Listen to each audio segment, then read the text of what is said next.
BBMP news 9ಗೆ ಸ್ವಾಗತ. ಮೊದಲಿಗೆ ಮುಖ್ಯಾಂಶಗಳು. ನಾನು ನಿನ್ನೆನೂ ಕೂಡ ಇದರ ಬಗ್ಗೆ ಪ್ರತಿಕ್ರಿಯೆ ಮಾಡಿದ್ದೇನೆ. ಕನ್ನಡ ಪರ ಸಂಘಟನೆಗಳು, ರೈತ ಸಂಘಟನೆಗಳು ಇವೆಲ್ಲವೂ ಕೂಡ ಅನೇಕ ವರ್ಷಗಳಿಂದ ಅವ್ರ ಮೇಲೆ ಕೇಸ್ಗಳಿದ್ದದ್ದನ್ನು ರೆಪ್ರೆಸೆಂಟೇಷನ್ ಮಾಡ್ತಾಲೇ ಇದ್ದರು. ಅದನ್ನು ಸರ್ಕಾರ ಕ್ಯಾಬಿನೆಟ್ ಸಬ್ ಕಮಿಟಿಗೆ ರೆಫರ್ ಮಾಡಿತ್ತು.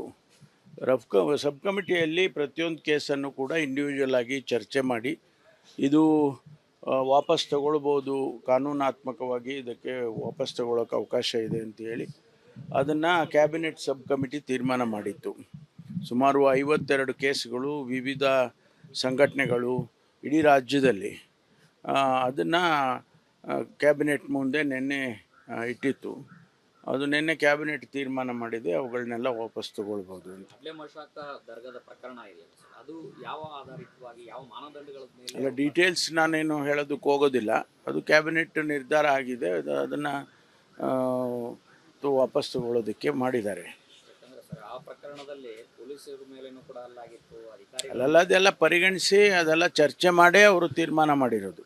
ಏಕಾಏಕಿಯಾಗಿ ತೀರ್ಮಾನ ಮಾಡಿಲ್ಲ, ಅವೆಲ್ಲ ಚರ್ಚೆ ಮಾಡಿ ತೀರ್ಮಾನ ಮಾಡಿದ್ದಾರೆ. SIR ವಿಚಾರದಲ್ಲಿ ಕೋರ್ಟ್ಗೆ ಹೋಗ್ಬೇಕು ಅನ್ನೋದು ಏನು ಚರ್ಚೆ ಆಯ್ತು ಸರ್? ಕೋರ್ಟಿಗಲ್ಲ, ನಮ್ಮ ಶಾಸಕರು ಕ್ಷೇತ್ರಗಳಲ್ಲಿ ಅದನ್ನೆಲ್ಲ ಏನು ಅವರು ಸಿಸ್ಟಮ್ಯಾಟಿಕ್ಕಾಗಿ ಮಾಡೋದಕ್ಕೆ ಹೊರಟಿದ್ದಾರೆ, ಅದನ್ನೆಲ್ಲ ಮಾನಿಟ್ರ್ ಮಾಡಬೇಕು. ಸರಿಯಾದ ರೀತಿಯಲ್ಲಿ SIR ಮಾಡೋದಕ್ಕೆ ನೀವು ಕೂಡ ಭಾಗಿಯಾಗಬೇಕು ಅಂತೇಳಿ ಸೂಚನೆ ಕೊಟ್ಟಿದ್ದಾರೆ. ಅದೆಲ್ಲ ಸಚಿವರು, ಜಿಲ್ಲಾ ಸಚಿವರುಗಳು ಕೂಡ ಅವರವ್ರ ಜಿಲ್ಲೆಯಲ್ಲಿ ಅದನ್ನೆಲ್ಲ ಅಬ್ಸರ್ವ್ ಮಾಡಬೇಕು ಅಂತ ಹೇಳಿದ್ದಾರೆ. ಅದನ್ನು ಮಾಡ್ತೇವೆ. ಈಗ ಪೆಟ್ರೋಲ್ ಡೀಸೆಲ್ ವಿಚಾರದಲ್ಲಿ ಕರ್ನಾಟಕ ಸೇಲ್ಸ್ ಟ್ಯಾಕ್ಸ್ ಏನಾದರೂ ಕಡಿಮೆ ಮಾಡಿದ್ರೆ ಜನರ ಹೊರೆ ಕಡಿಮೆ ಆಗಬಹುದು ಅನ್ನೋಂಥ ಒಂದಷ್ಟು ಅಭಿಪ್ರಾಯಗಳು ವ್ಯಕ್ತ ಆಗ್ತಾ ಇದೆ. ಹೌದು, ಈಗ ಕೇಂದ್ರ ಸರ್ಕಾರ ಜಾಸ್ತಿ ಮಾಡೋದು, ಕೇಂದ್ರ ಸರ್ಕಾರ ಜಾಸ್ತಿ ಮಾಡೋದು, ನಾವು ಕಮ್ಮಿ ಮಾಡೋದು, ಸಬ್ಸಿಡಿ ಮಾಡೋದು, ಎಲ್ಲಿಗೆ ಇದು ಸಾಧ್ಯ ಇದೆ? ಅವರಿಗೆ ಜನಪರವಾದಂಥ ಚಿಂತನೆಗಳಿಲ್ವಾ? ಕೇಂದ್ರ ಸರ್ಕಾರಕ್ಕೆ ಅವ್ರಿಗೆ ಜವಾಬ್ದಾರಿ ಇಲ್ವಾ? ಅವರೇ ಅಬ್ಸರ್ವ್ ಮಾಡ್ಕೊಳ್ಬೇಕು ಇದನ್ನೆಲ್ಲ. ಅದು ಬಿಟ್ಟು ರಾಜ್ಯ ಸರ್ಕಾರಗಳಿಗೆ ಮೇಲೆ ಈಗಲೇ ಅನೇಕ ಯೋಜನೆಗಳಲ್ಲಿ ಅದು ಮನ್ರೇಗಾ ಇರ್ಬೋದು, JJM ಇರ್ಬೋದು, ಅಥವಾ ನಮಗೆ ಬರ್ತಕ್ಕಂಥ ಟ್ಯಾಕ್ಸು ಡೆವಲ್ಯೂಷನ್ನಲ್ಲಿ ನಮಗೆ ಕೊಡುವಂಥದ್ದನ್ನು ಸರಿಯಾದ ರೀತಿಯಲ್ಲಿ ಸಮರ್ಪಕವಾಗಿ ಕೊಡದೇ ಇರ್ಬೋದು. ಇದೆಲ್ಲ ಮೊದಲೇ ನಮ್ಮ ಮೇಲೆ ಹೊರೆ ಇದೆ.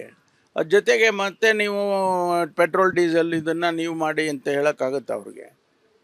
ಅವರು ಜವಾಬ್ದಾರಿಯುತವಾಗಿ ಸರ್ಕಾರ ನಡೆಸ್ತಕ್ಕಂಥವ್ರು ಕೇಂದ್ರದಲ್ಲಿ ಮಾಡಬೇಕಾದ್ರೆ ಮುಂಚೆನೇ ಯೋಚನೆ ಮಾಡಬೇಕು. ಇದೆಲ್ಲ ಎಷ್ಟು ಸಾರಿ ಮಾಡಿದ್ದಾರೆ. ಡಾಕ್ಟರ್ ಮನಮೋಹನ್ ಸಿಂಗ್ ಇದ್ದಾಗ ಅವಾಗ ಏನು ಬೆಲೆ ಇತ್ತು, ಈಗ ಏನು ಬೆಲೆ ಇದೆ, ಇಂಟರ್ನ್ಯಾಷನಲಿ ಬ್ಯಾರೆಲ್ಲಿಗೆ ಬೆಲೆ ಏನಾಗ್ತಾ ಇತ್ತು. ಈಗ ಹೌದು ನಿಜ, ಯುದ್ಧ ಆಗಿದೆ, ಯುದ್ಧ ನಡೀತಾ ಇದೆ ಅಂತ ಹೇಳಿ ಅದನ್ನು ನೀವು ಕೇಂದ್ರ ಸರ್ಕಾರಕ್ಕೆ ಜವಾಬ್ದಾರಿ ಇಲ್ವಾ? ಅದು ಮಾಡಬೇಕು. ಎಕ್ಸೈಸ್ ಡ್ಯೂಟಿ ಕಡಿಮೆ ಮಾಡಿದ್ದಾರೆ, ಕರ್ನಾಟಕದಲ್ಲೂ ಕೂಡ ಸೇಲ್ಸ್ ಟ್ಯಾಕ್ಸ್ ಕಡಿಮೆ ಮಾಡ್ಬೋದು ಅಂತ ಇದೆ ಸರ್. ಇಲ್ಲ, ನಮಗೆ we know how to manage our finances. ನಮಗೆ ಬರಬೇಕಾದದ್ದನ್ನು ನಮಗೆ ಕೊಡಿಯಲ್ಲ, ಅದೆಲ್ಲ ನಾವು ಮ್ಯಾನೇಜ್ ಮಾಡ್ಕೊಳ್ತೀವಿ. ಈಗ ಮನ್ರೇಗಾ ಯೋಜನೆ ನಾವೇ ಅವರು ಹಣ ಕೊಡೋದಿಲ್ಲ, ನೀವು ಮಾಡಬೇಕು 10% ಅಷ್ಟೇ ಅಂತ ಹೇಳುವಾಗ ನಾವೇ ಮಾಡ್ತೀವಿ ಅಂತ ಹೇಳಿ ಹೇಳ್ಕೊಂಡಿದ್ದೇವೆ. ಈಗ ಅದರ ಹೊರೆ ಯಾರು ಮಾಡೋದು? ಜನಪರವಾದಂಥ ಯೋಜನೆಗಳನ್ನು ಅಥವಾ ಕಾರ್ಯಕ್ರಮಗಳನ್ನು ಅನುಷ್ಠಾನ ಮಾಡೋದಕ್ಕೆ ಅವ್ರಿಗೂ ಜವಾಬ್ದಾರಿ ಇದೆ, ಕೇಂದ್ರಕ್ಕೆ ಜವಾಬ್ದಾರಿ ಇಲ್ಲ ಅಂತ ಅಲ್ಲ, ಅವರು ಮಾಡಬೇಕು. ನಾನು ನಿನ್ನೆನೂ ಕೂಡ ಇದರ ಬಗ್ಗೆ ಪ್ರತಿಕ್ರಿಯೆ ಮಾಡಿದ್ದೇನೆ. ಕನ್ನಡ ಪರ ಸಂಘಟನೆಗಳು, ರೈತ ಸಂಘಟನೆಗಳು ಇವೆಲ್ಲವೂ ಕೂಡ ಅನೇಕ ವರ್ಷಗಳಿಂದ ಅವ್ರ ಮೇಲೆ ಕೇಸ್ಗಳಿದ್ದದ್ದನ್ನು ರೆಪ್ರೆಸೆಂಟೇಷನ್ ಮಾಡ್ತಾಲೇ ಇದ್ದರು. ಅದನ್ನು ಸರ್ಕಾರ ಕ್ಯಾಬಿನೆಟ್ ಸಬ್ ಕಮಿಟಿಗೆ ರೆಫರ್ ಮಾಡಿತ್ತು.